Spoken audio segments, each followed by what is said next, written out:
দিন পর শহর থেকে এক পরিবার এই গ্রামে থাকতে আসে। বিক্রম, তার স্ত্রী নেহা আর তাদের 6 বছরের মেয়ে সোনা। নতুন বাড়ি, পুরনো কাঠের জানালা, চারপাশে গাছপালা। মা, এই বাড়িটা কত সুন্দর! আজ থেকে কি আমরা এখানে থাকবো? হ্যাঁ মা, কিন্তু রাতে জানলা খুলবি না, এই শর্তে, ঠিক আছে তো? একটা অদ্ভুত ভয় ছিল। কেন শোনা, রাত্রেবেলা জানলা খুলতে পারবে না?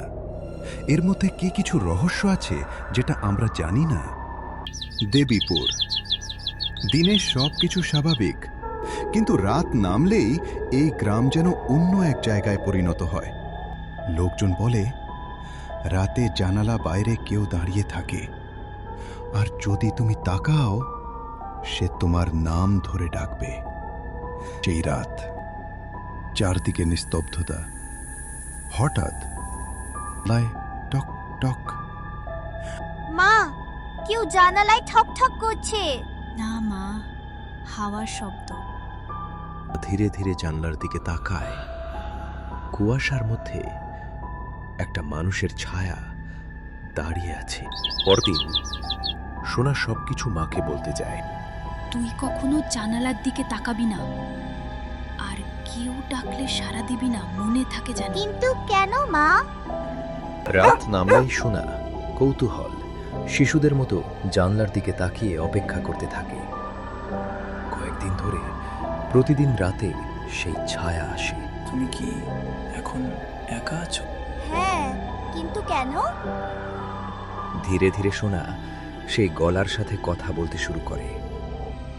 রাকিব গ্রামের এক বৃদ্ধার কাছ থেকে শোনে, ওই বাড়ির আগের যে মালিক থাকতো, তার ছেলে সারা দিন জানলা কাছে বসে খেলা, কিন্তু হঠাৎ করে একদিন সে হারিয়ে যায়। তাকে আর খুঁজে পাওয়া যায় না। আর কি হয়েছিল সেটা এখনো ধোঁয়াশা। তারপর কি হলো? তারপর সবাই বলে এখনো জানলার বাইরে দাঁড়াকে। সোনা, আজ দরজা খুলে বাইরে আসো। আজকে আমরা দুজন মিলে একসঙ্গে খেলা করব। কিন্তু মা যে রাগ করবে। আমি আজকে তোমাকে নতুন একটা জায়গায় খেলতে নিয়ে যাব। সোনা ধীরে ধীরে দরজার দিকে হাঁটে। ঠিক তখন মিনা দেখে সোনা দরজা খুলছে। তুই এত রাত্রে কোথায় যাচ্ছিস? থামো। দরজার বাইরে কেউ নেই। জানালার কাছে দাঁড়িয়ে একটা ছায়া, তার মুখ দেখা যাচ্ছে, চোখ ফাঁকা। মিনা হঠাৎ বুঝতে পারে এই ছায়া একটা হারিয়ে যাওয়া আত্মা, যে নতুন কাউকে নিজের জায়গায় নিতে। আমার মেয়েকে ছেড়ে দাও। কিন্তু আমি একা।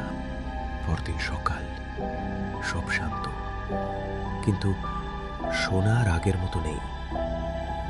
কিছু জানলা শুধু আলো ঢোকার জন্য নয়, কিছু জানলা অন্য এক দুনিয়ার দরজা।